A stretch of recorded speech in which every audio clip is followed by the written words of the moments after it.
Kaz, let's talk about a new beginning. When the sun comes up and when troubles float away. Yes, absolutely. Today we're talking about George's song, Here Comes the Sun. If there is any song of the Beatles that has endured over the past half century, it is this one. There is no denying it. No denying it at all. The quiet Beatle, the junior partner of the Lennon-McCartney domination, today he is getting his due. And when we say getting his due, it's almost an understatement. The source material we're looking at today reveals this just astonishing fact. Right. George Harrison's Here Comes the Sun isn't just a popular song. Yeah. As of 2023, it is the most streamed Beatles song ever. Ever. And think about that for a second. It's not Hey Jude. It's not Let It Be. This one song beat them all. It surpassed 1 billion streams on Spotify. Which made it the very first song from the entire 1960s, not just from the Beatles, to hit that milestone. So that's our mission here. We need to unpack that. This isn't just about big numbers. This is, it's the ultimate underdog story. It absolutely is. It's about how simplicity and maybe honesty just outlasted all the complexity and ego. And how the junior partner's quiet moment of relief became the band's most enduring track. And to really get it, you have to go back to the pit of despair he was in when he wrote it. Yeah, that phrase from the song, a long, cold, lonely winter. Yeah. That wasn't just a metaphor.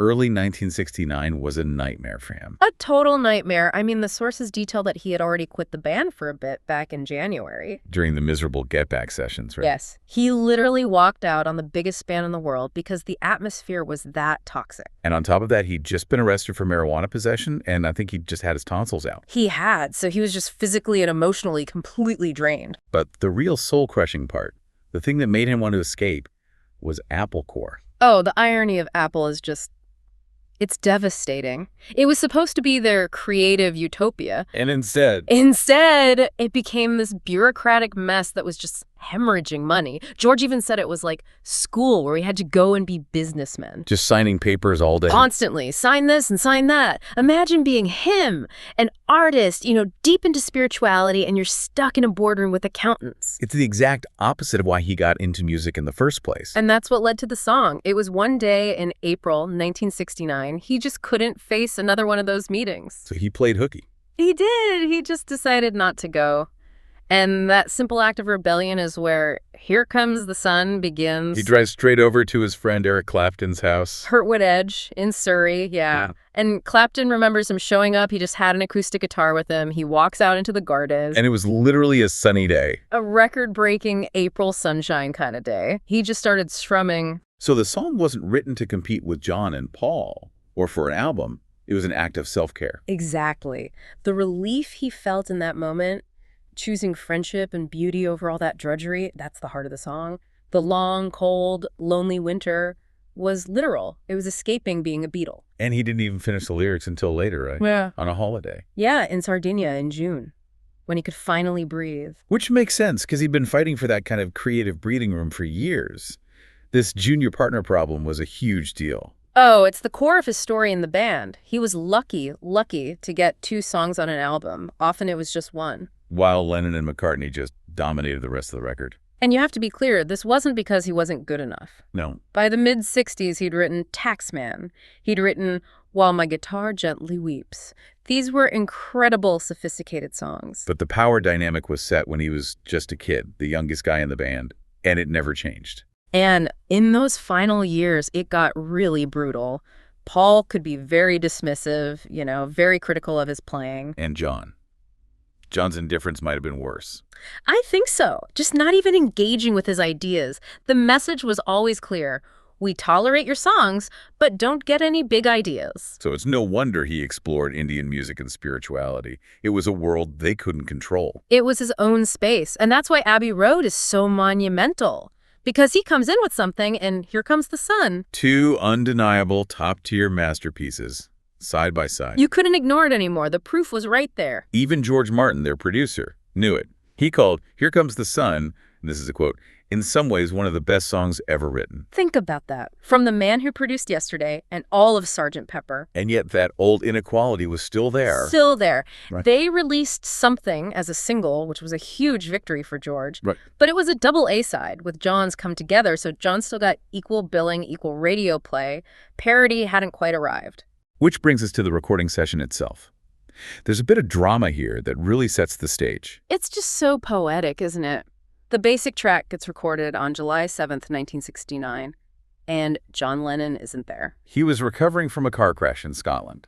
So one of the most beloved Beatles songs ever was made without one of the band's main architects in the room. Which probably gave George the space he needed. Oh, absolutely. He had the freedom to get it exactly right without any pressure or critique. And he was meticulous. He put a capo way up on the 7th fret of his guitar to get that really bright, almost mandolin-like sound. And spent a whole hour just re-recording that one acoustic part until it was perfect. Then came the other layers. He was an early adopter of the Moog synthesizer, wasn't he? One of the very first in the UK to use it so effectively. And that sound is so crucial to the song's identity. It's that sound that builds and gets brighter, right? Exactly. It's a filter sweep. They use the Moog to create a sound that gets progressively more brilliant, more radiant. It's like an audio painting of the sun literally burning through the clouds. A really clever use of brand new tech to get a totally organic feeling. And then you have George Martin's orchestration, which was added on August 15th. Right, the strings. 4 violas, 4 cellos.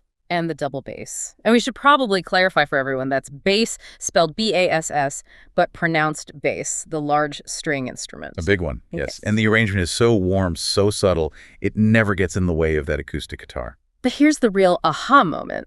Underneath all that beautiful simplicity is some serious rhythmic complexity. This is my favorite part. The song feels so easy, so natural, but it's rhythmically wild. It's straight out of the Indian classical music he was studying. The verses are in a standard 44 time, easy. But the bridge, the sun, sun, sun, here it comes part, it just shifts completely. It goes from 44 to 118, then to 44, and then 78. I mean, on paper, that should sound like a complete mess. It should feel jerky and weird, but you don't even notice. That's the genius. He makes these incredibly complex time signatures feel like the most natural, singable thing in the world. Your ear just accepts it. And he balanced that complexity with real restraint. He actually recorded an electric guitar solo for it. He did, for the bridge, but he decided to leave it out. He knew less was more. And that's why it's aged so well. And poetically, the final mixing session for this song, August 20th, 1969, that was the last time all 4 Beatles were ever in a recording studio together. Wow. So the song that would become their most popular was, in a way, their last creative act as a unit. Pretty much. And even its placement on Abbey Road opening side 2, it felt like a fresh start after all the heaviness of side 1. Yet, at the time, all the critics were focused on something. Here Comes the Sun was just sort of seen as the nice, pretty song about sunshine. It was. For decades, that's how it was positioned. So how did it do it? How did this lovely album track become their most popular song? Streaming. It's that simple. Listeners got to choose for themselves. Exactly. When you take away the radio programmers and the critics and the original marketing, people just chose the song that resonated with them the most. And they consistently chose George's simple expression of joy. The numbers are just wild.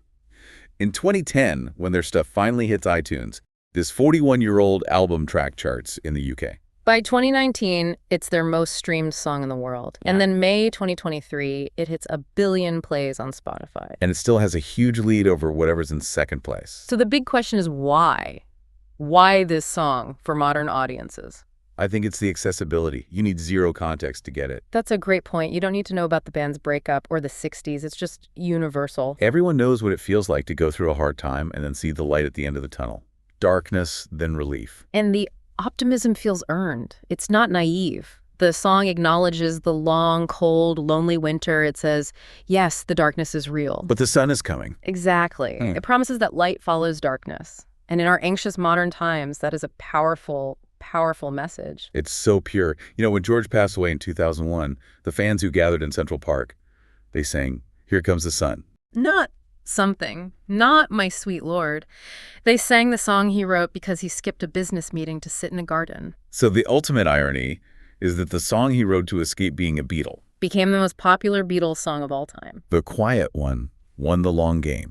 Not by fighting for it, but just by being honest and creating something beautiful that people keep choosing. The stream count is basically a global vote. And the world voted for Hope. So we've talked a lot about George fighting for creative space and how John's absence was probably key to this recording.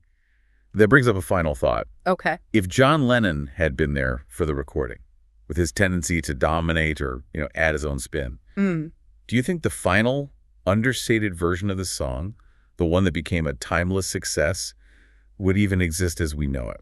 That is a very, very good question to leave people with. Well, thanks for joining us today. Whenever you feel like knowing more about the Beatles, visit us at BeatlesRewind.com.